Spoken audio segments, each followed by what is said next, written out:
Child ಬಿಗರ್ಸ್ ವಿಶೇಷ ಕಾರ್ಯಕ್ರಮಕ್ಕೆ ಮತ್ತೊಮ್ಮೆ ತಮಗೆಲ್ಲ ಸ್ವಾಗತ. ಒಂದಷ್ಟು ಸಂಖ್ಯೆಯನ್ನು ಕೂಡ ನಾವು ಕೊಡ್ತೀವಿ. ಈಗ ಎಲ್ಲೆಲ್ಲಿ ಅಂದರೆ ಈ ಥರ ಭಿಕ್ಷುಕ ಮಕ್ಕಳು ಕಂಡ್ರೆ ನೀವು ಯಾರ್ಯಾರನ್ನ ಸಂಪರ್ಕ ಮಾಡಬಹುದು ಅಂತ ಸುಮಾರು ಒಂದು 5-6 ಸಂಖ್ಯೆಗಳನ್ನು ಕೊಡ್ತೀವಿ. ಅಂದರೆ ಮಕ್ಕಳನ್ನು ರಕ್ಷಣೆ ಮಾಡಲಿಕ್ಕೆ ಅಂತಲೇ ಇರುವಂಥ ಸಂಸ್ಥೆಗಳಿವು. ಈ ಸಂಸ್ಥೆಯ ಜೊತೆಗೆ ನಾಗರಿಕರು ಕೈ ಜೋಡಿಸಿದ್ರೆ, ಸಮಾಜ ಕೈ ಜೋಡಿಸಿದ್ರೆ ಮಾತ್ರ ಇದನ್ನು ನಾವು ತಡೆಗಟ್ಟಲಿಕ್ಕೆ ಸಾಧ್ಯ. ಇಲ್ಲ ಅಂದರೆ ಸುಮ್ಮನೆ ಭಿಕ್ಷುಕರ ಸಮಸ್ಯೆ ಬಗ್ಗೆ ಆ ಭಿಕ್ಷೆ ಎತ್ತವ್ರನ್ನ ನೋಡಿ ನಾವು ಇದೇನು ಇವರು ಇಷ್ಟೊಂದೆಲ್ಲ ಅವಮಾನ ಮಾಡ್ತಾ ಇದ್ದಾರೆ, ನಮಗೆ ನಮ್ಮ ನಿಜಕ್ಕೂ ನಮ್ಮ ಸಂಸ್ಕೃತಿಗೆ ಅವಮಾನ ಇದು, ದೇಶಕ್ಕೆ ಅವಮಾನ ಇದು. ಬೇರೆ ಬೇರೆಯಿಂದ ಬಂದಿರುವಂಥವರು ನಮ್ಮ ದೇಶವನ್ನು ಭಿಕ್ಷುಕರ ರಾಷ್ಟ್ರ ಅನ್ನೋ ರೀತಿಯಲ್ಲಿ ಬಿಂಬಿಸ್ತಾರೆ. ಇದಕ್ಕೆ ಕಾರಣ ಏನು ಅಂದರೆ ಇಂಥ ಭಿಕ್ಷುಕರು ತೀರಾ ನಮಗೆ ಇಂಥ ಮಕ್ಕಳನ್ನು ಓದಿಸೋ ಮಟ್ಟಿಗಂತೂ ದರಿದ್ರತನ ಖಂಡಿತವಾಗಲಿಲ್ಲ ಸರ್ಕಾರದಲ್ಲಿ. ಯಾಕಂದರೆ ಇದಕ್ಕೆ ಸಂಬಂಧಪಟ್ಟಂಗೆ ಬೇಕಾದಷ್ಟು ಹಣ ಬಿಡುಗಡೆ ಆಗುತ್ತೆ, ಬೇಕಾದಷ್ಟು ಹಣ ಕೊಳಿತಾ ಇದೆ. ಆದರೆ ಎಲ್ಲಿಗೆ ಹೋಗ್ತಾ ಇದೆ ಹಣ, ಏನು ಮಾಡ್ತಾ ಇದ್ದಾರೆ, ಅದು ಭಾಳ ಪ್ರಮುಖವಾಗಿರುವಂಥ ಸಂಗತಿ. ನಾನು ಅದನ್ನು ಕೇಳ್ತೀನಿ ನಾಗಸಿಂಹ ಅವರೇ. ಈಗ ಭಿಕ್ಷುಕರ ರಕ್ಷಣೆಗೆ ಅಂತನೇ ಅಥವಾ ಅವರ ವೆಲ್ಫೇರ್ಗೆ ಅಂತನೇ ಹಣ ಬಿಡುಗಡೆ ಆಗುತ್ತೆ. ವಾರ್ಷಿಕ ಬಿಡುಗಡೆ ಆಗುವಂಥ ಹಣದ ಮೊತ್ತ ಎಷ್ಟು, ಎಲ್ಲಿಗೆ ಹೋಗುತ್ತೆ ಆ ದುಡ್ಡು? ಈಗ ನೋಡಿ, ಒಬ್ಬ ವ್ಯಕ್ತಿಗೆ ದಿನಕ್ಕೆ ಎಷ್ಟು ಬೇಕಾಗತ್ತೆ ಊಟ ತಿಂಡಿ. ಈ ಜನಗಳಲ್ಲಿ ಕೆಲವರಿಗೆ ಕಾಯಿಲೆಗಳು ಇರುತ್ತೆ, ಅವ್ರಿಗೆ ಪುನರ್ವಸತಿ ಆಗಬೇಕಾಗತ್ತೆ, ಅವ್ರಿಗೆ ರಿಹಬಿಲಿಟೇಷನ್ ಮಾಡಬೇಕಾಗತ್ತೆ. ಸೊ ಹಾಗೆಲ್ಲ ನೋಡಿಕೊಂಡು ಒಬ್ಬ ವ್ಯಕ್ತಿಗೆ ಇಷ್ಟು ಅಂತ ರಿಲೀಸ್ ಆಗುತ್ತೆ. ಅಂದರೆ ತಿಂಗಳಿಗೆ ಇಷ್ಟು, ಒಂದು 3,000 ರೂಪಾಯಿ ಬಡ್ಜೆಟಲ್ಲಿ ಅಂದಾಜಲ್ಲಿ. ಆದರೆ ಆ ವ್ಯಕ್ತಿಗೆ ಅದು ತಲುಪ್ತಾ ಇದೆಯೋ ಅಂತ ಹೇಳೋರು ಯಾರು, ಕೇಳೋರು ಯಾರು? ಅದು ಒಂದು ದೊಡ್ಡ ಕ್ವಶನ್ ಮಾರ್ಕ್. ಇಲ್ಲಿ ನಮಗೆ ಉದಾಹರಣೆಗೆ ನಮ್ಮ ಪರಿಸ್ಥಿತಿ ಹೇಳ್ತೀನಿ. ಮಕ್ಕಳ ಸಹಾಯವಾಣಿಯಲ್ಲಿ ನಾವು ಕೆಲಸ ಮಾಡ್ತಾ ಇದ್ವಿ.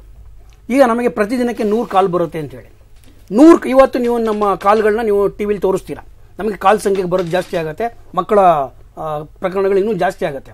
ನಮ್ಮ ಹತ್ರ ಇರೋದು 2 ವೆಹಿಕಲ್ಲು, ಆಪ್ಸದಲ್ಲಿ ಒಂದಿದೆ, ಬಾಸ್ಕೋದಲ್ಲಿ ಒಂದಿದೆ. ಬೆಂಗಳೂರು ಬೃಹದಾಕಾರವಾಗಿ ಬೆಳೀತಾ ಇದೆ. ನಮಗೆ ದಿನಕ್ಕೆ 200 ಜನ ಮಕ್ಕಳನ್ನ ರಕ್ಷಣೆ ಮಾಡಿ ಇಟ್ಕೊಂಡು ಹೋಗೋಕ್ಕೆ ನಮ್ಮ ಹತ್ರ ದುಡ್ಡಿಲ್ಲ. ಭಾಳ ಇಂಪಾರ್ಟೆಂಟ್ ವಿಚಾರ ಹೇಳ್ತೀನಿ ಭರದ್ವಾಜ್.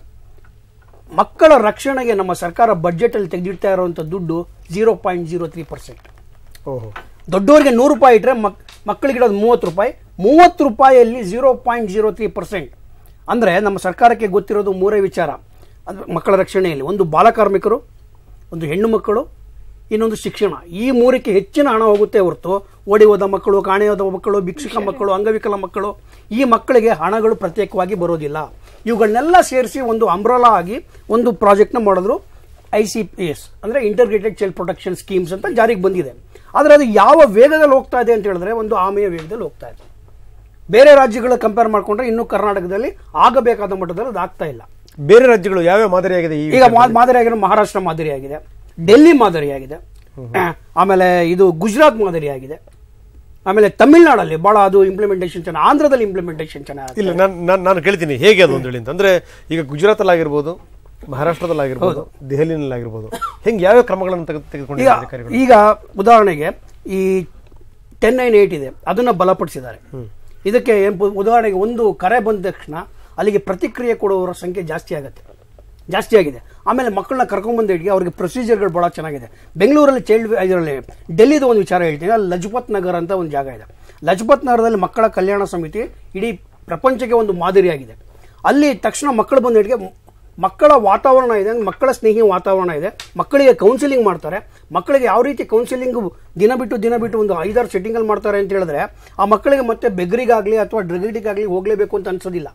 ನಮ್ಮಲ್ಲಿ ದೊಡ್ಡ ಕೊರತೆ ಅಂದರೆ ನಮ್ಮಲ್ಲಿ ಭಾಷಾ ಟ್ರಾನ್ಸ್ಲೇಟರ್ ಮಾಡೋರು ಇಲ್ಲ ಕರ್ನಾಟಕದಲ್ಲಿ. ಯಾಕಂದ್ರೆ ಬರೋರು ಬೇರೆ ರಾಜ್ಯಗಳಿಂದ ಮಕ್ಕಳ ಜೊತೆ ಕೂತ್ಕೊಂಡು ಮಾತಾಡುವಂತ ಕೌನ್ಸಿಲರ್ಗಳು ಹೋಲಿ. ಈಗ ಬೇರೆ ರಾಜ್ಯಗಳಿಂದ ಬರುವಂತ ಮಕ್ಕಳುಗಳನ್ನ ಆ ಮಕ್ಕಳನ್ನ ವಿಂಗಡಿಸಿ ಆಯಾ ರಾಜ್ಯಕ್ಕೆ ಕಳಿಸ್ಕೊಡುವಂತ ವ್ಯವಸ್ಥೆ ಆಗಲ್ಲ. ಉದಾಹರಣೆಗೆ ಹೇಳ್ತೀನಿ, ಅದಕ್ಕೆ ರಿಪ್ಯಾಟ್ರಿಯೇಷನ್ ಅಂತ ಕರಿತೀವಿ. ಪುನರ್ಮಿಲನ ಮಾಡ್ಬೇಕಪ್ಪ, ಅದು ಮಕ್ಕಳ ಹಕ್ಕುಗಳ ಒಡಂಬಡಿಕೆ ಮಾಡಲೇಬೇಕು. ಆದ್ರೆ ನಮ್ಮಲ್ಲಿ ಆ ಮಕ್ಕಳ ಜೊತೆ ಅಸ್ಸಾಂ ಮಕ್ಕಳು ಬರ್ತಾರೆ ಅನ್ಕೊಳ್ಳಿ, ಮಣಿಪುರದ ಮಕ್ಕಳು ಬರ್ತಾರೆ, ಬೆಂಗಾಳದ ಮಕ್ಕಳು ಬರ್ತಾರೆ. ಇಲ್ಲಿ ದೊಡ್ಡ ಸಮಸ್ಯೆ ಬಾಂಗ್ಲಾದೇಶದ ಮಕ್ಕಳು ಬರ್ತಿದ್ದಾರೆ. ಅವ್ರನ್ನ ನಾವು ರೆಸ್ಕ್ಯೂ ಮಾಡಿದ್ರೆ ಅವ್ರನ್ನ ಫಸ್ಟ್ ಕರ್ಕೊಂಡು ಹೋಗಿ ಎಂಬೆಸಿ ಮುಂದೆ ಪ್ರೆಸೆಂಟ್ ಮಾಡಬೇಕು, ಪೊಲೀಸ್ ಸ್ಟೇಷನ್ ಕಂಪ್ಲೇಂಟ್ ಕೊಡಬೇಕು. ಉದಾಹರಣೆಗೆ ನಾನು ಒಂದು ಕಂಪ್ಲೇಂಟ್ ಕೊಟ್ಟರೆ ನಾನು ಅಕಸ್ಮಾತ್ ಚೈಲ್ಡ್ ಲೈನ್ ಬಿಟ್ಟರು ನಾನು ಅಲಿತಾ ಇರಬೇಕಾಗತ್ತೆ. ನಾನು ಚೈಲ್ಡ್ ಲೈನ್ ಮೂಲಕ ಒಬ್ಬ ಗ್ರೂಪ್ ಆಗಿ ಕೊಡೋಕ್ಕಾಗಲ್ಲ, ಇಂಡಿವಿಜುವಲ್ ಆಗಿ ಕೊಡಬೇಕು. ಅದು ಒಂದು ಸಮಸ್ಯೆ ಇದೆ. ಅದಕ್ಕೆ ನಾವು ಕಂಪ್ಲೇಂಟ್ಗಳು ಕೊಡಕ್ಕೆ ಹೋಗಲ್ಲ. ಎಷ್ಟೋ ಸರಿ ಒರಿಸ್ಸಾ ಮಕ್ಕಳು ಬಂದಂದ್ರೆ ನಮ್ಮ ರಾಜ್ಯದಲ್ಲಿ ಒರಿಸ್ಸಾ ಭಾಷೆ ಅವರಿಗೆ ಮಾತಾಡೋದಿಲ್ಲ. ಈಗ ಇತ್ತೀಚೆಗೆ ಒಂದು 6 ತಿಂಗಳ ಹಿಂದೆ ಬೆಂಗಳೂರಿನಲ್ಲಿ ಒಬ್ಬ ಹುಡುಗಿನ ರೆಸ್ಕ್ಯೂ ಮಾಡಿದ್ದಾರೆ. ಆ ಹುಡುಗಿ ರಷ್ಯಾದವಳು.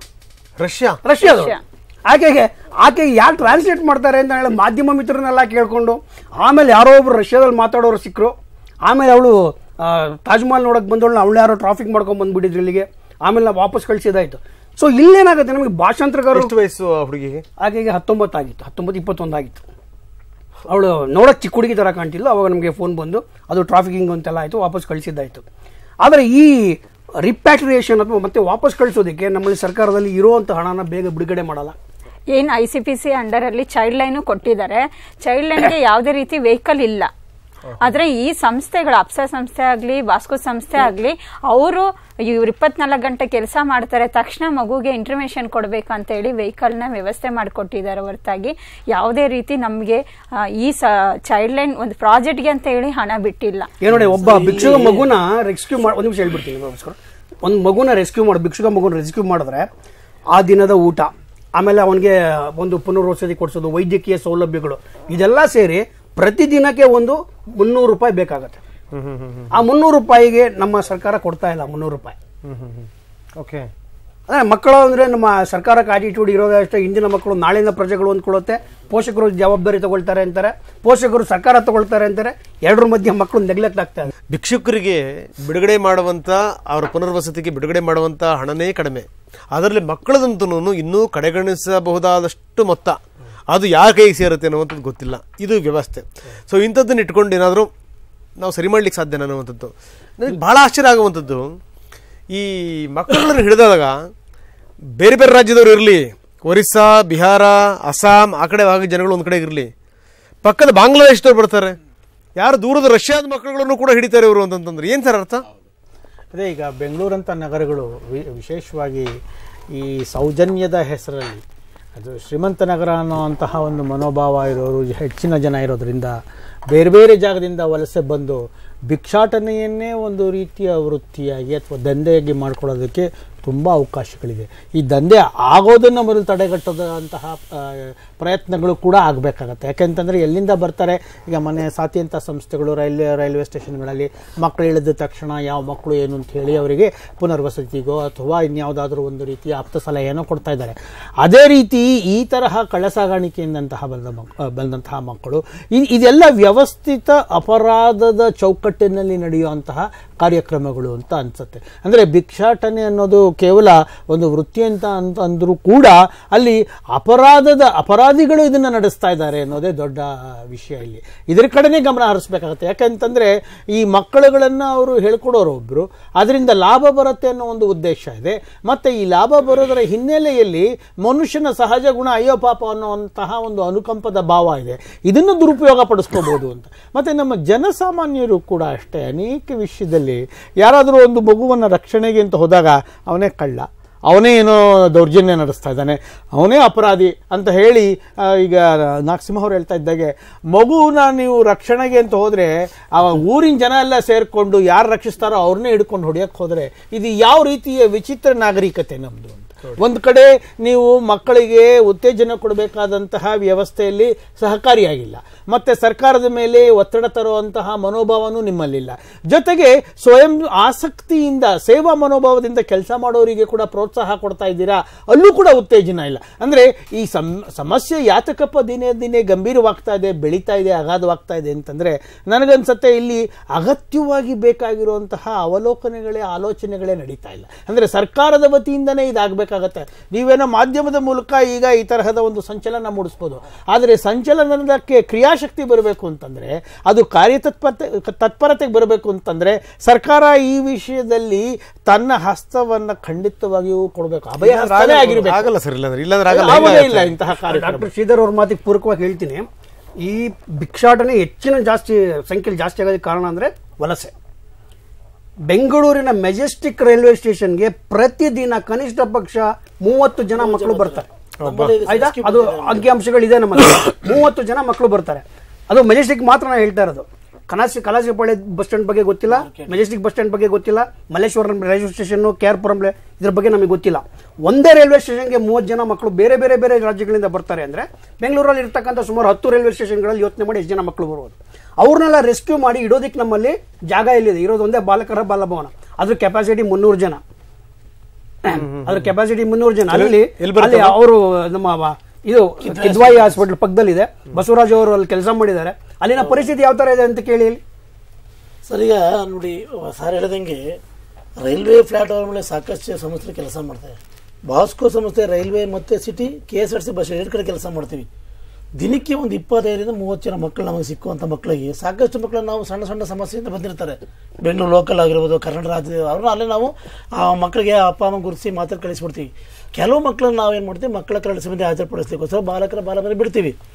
ಸೊ ಬಾಲಕರ ಬಾಲಮಂದಿರದ ಒಂದು ಚಿತ್ರಣ ಹೇಗಿದೆ ಅಂತ ಅಂದರೆ, ಅಲ್ಲಿ ಇವತ್ತಿನ ಪರಿಸ್ಥಿತಿಯಲ್ಲಿ 200 ಜನ ಮಕ್ಕಳಿದ್ರೆ ಅವ್ರು ನೋಡ್ಕೊಳ್ಳೋಕೆ 2 ಸ್ಟಾಫ್ ಇರ್ತಾರೆ. ಕೇರ್ ಟೇಕರ್ 2 ಇರ್ತಾರೆ, ಮತ್ತು ಅವ್ರು ಕೌನ್ಸಿಲಿಂಗ್ ಮಾಡೋಕ್ಕೆ ಯಾರು ಒಬ್ಬರು ಇರ್ತಾರೆ. ಆ ಒಬ್ಬ ಕೌನ್ಸಿಲರ್ಗಳು ಇರ್ತಕ್ಕಂಥವ್ರು ಎಲ್ಲ ಸುಧಾರಣಾ ಸಂಸ್ಥೆ 7-8 ಸಂಸ್ಥೆಗಳಿಗೆ ಒಬ್ಬರು ಇರ್ತಾರೆ. ಇಲ್ಲೊಂದು ಅರ್ಧ ಗಂಟೆ ಅಲ್ಲೊಂದು ಅರ್ಧ ಗಂಟೆ ಮಾತಾಡ್ಕೊಂಡು ಹೋಗ್ತಾರೆ. ಮಕ್ಕಳ ಹತ್ರ ಜಾಸ್ತಿ ಕಾನ್ಸಂಟ್ರೇಟ್ ಕೊಟ್ಟು ಅವ್ರು ಗಮನಿಸ್ಲಿಕ್ಕಾಗಲ್ಲ, ಅವ್ರ ಜೊತೆ ಕೂತ್ಕೊಂಡು ಮಾತಾಡ್ಲಿಕ್ಕಾಗಲ್ಲ, ಅವ್ರ ಸಮಸ್ಯೆಗಳು ಆಲಿಸ್ಲಿಕ್ಕಾಗಲ್ಲ. ಸೊ 2 ಸ್ಟಾಫ್ಗಳು 200 ಜನ ಮಕ್ಕಳು ನೋಡ್ಕೊಳ್ಳುವಾಗ ಒಂದು ಮಕ್ಕಳು ಆ ಕಡೆ ಹೋಗ್ತಾರೆ, ಒಂದು ಮಕ್ಕಳು ಈ ಕಡೆ ಬರ್ತಾರೆ, ಅವ್ರು ಕಂಟ್ರೋಲ್ ಮಾಡೋಕ್ಕಾಗಲ್ಲ. ಇಂಥ ಪರಿಸ್ಥಿತಿಯಲ್ಲಿ ಏನು ICPS ಅಂತ ಮೊದಲೆಲ್ಲ ಪ್ರಸ್ತಾಪ ಮಾಡಿದ್ರು, ಅದರಲ್ಲಿ PPP ಅಂತ ಒಂದು ಇನಿಷಿಯಲ್ ಮಾಡಿದ್ದಾರೆ, ಅಂದರೆ ಪ್ರೈವೇಟ್ ಪಬ್ಲಿಕ್ ಪಾರ್ಟ್ನರ್ಶಿಪ್ ಅಂತ. ಸೊ ಇದು ಸರಿಯಾಗಿ ಆಗ್ತಾ ಇಲ್ಲ ಇವತ್ತು. ಈ ಪ್ರೈವೇಟ್ ಪಬ್ಲಿಕ್ ಪಾರ್ಟ್ನರ್ಶಿಪ್ ಅಂತ ಎಫೆಕ್ಟಿವ್ ಆಗಬೇಕಾದ್ರೆ ಯಾವುದೇ ಒಂದು ಕಾರ್ಯಕ್ರಮಕ್ಕೆ ಇರುವಾಗ ನಾವು ಸಾರ್ವಜನಿಕರನ್ನು ಸೇರಿಸ್ಕೋಬೇಕಾಗತ್ತೆ, ನಾಗರಿಕರನ್ನು ಸೇರಿಸ್ಕೋಬೇಕಾಗತ್ತೆ, ಜೊತೆಗೆ ಸರ್ಕಾರಿ ಇಲಾಖೆಗಳು ಇಲ್ಲೇನಾಗುತ್ತೆ, ಸಾಕಷ್ಟು ನಾವು ಈಗ RTI ಅಲ್ಲಿ ಬಂದರೆ ರೈಟ್ ಇನ್ಫಾರ್ಮೇಷನ್ ಆ್ಯಕ್ಟಲ್ಲಿ ಎಲ್ಲ ಇಲಾಖೆಗಳು ಸಹ ಟ್ರಾನ್ಸ್ಪರೆಂಟ್ ಆಗಿರಬೇಕು, ಪಾರದರ್ಶಕವಾಗಿರಬೇಕು ಅಂತೀವಿ. ಇವತ್ತು ಎಷ್ಟೋ ಸಂಸ್ಥೆಗೆ ಬನ್ನಿ, ಬೇಡ ನಮ್ಮ ಸುಧಾರಣಾ ಸಂಸ್ಥೆಗಳಿಗೆ ಬನ್ನಿ ಅಂತ ಟ್ರಾನ್ಸ್ಪರೆಂಟ್ ನೋಡಲಿಕ್ಕೆ ಬಿಡಲ್ಲ. ಅವರು ಗೊತ್ತಾಗಲ್ಲ, ನಮಗೆ ಒಳಗೆ ಏನಾಗುತ್ತೆ ಅಂತ ಗೊತ್ತಾಗಲ್ಲ. ಒಂದು ಮಗು ಭೇಟಿ ಮಾಡ್ಲಿಕ್ಕೆ ಆಗೋದಿಲ್ಲ, ಒಂದು ಮಗು ಕಷ್ಟ ಸುಖ ಕೇಳಲಿಕ್ಕೆ ಆಗೋದಿಲ್ಲ. ಸೊ ಅಲ್ಲಿ ಒಳಗಡೆ ಭೇಟಿ ಮಾಡ್ಬೇಕಾದ್ರೆ ಇಲಾಖೆಯಿಂದ ಪರ್ಮಿಷನ್ ತನ್ನಿ ಅಂತ ಹೇಳ್ತಾರೆ. ಇಲಾಖೆಯಿಂದ ಪರ್ಮಿಷನ್ ತಗೋರು ಅವರೊಂದು ಅಪ್ಲಿಕೇಶನ್ ತಗೊಂಡು 1 ತಿಂಗಳ ಗಂಟೆ ಕಾಯಿರಿ ಅಂತ ಹೇಳ್ತಾರೆ. ಅಷ್ಟರಲ್ಲಿ ಅಲ್ಲಿ ಇಷ್ಟೆಲ್ಲ ಸಮಸ್ಯೆ ರೂಲ್ಸ್ ಇರುವಾಗ ಪಬ್ಲಿಕ್ ಪಾರ್ಟ್ನರ್ಶಿಪ್ ಮತ್ತು ಪ್ರೈವೇಟ್ ಪಾರ್ಟ್ನರ್ಶಿಪ್ ಯಾಕೆ ಬೇಕಾಗಿತ್ತು?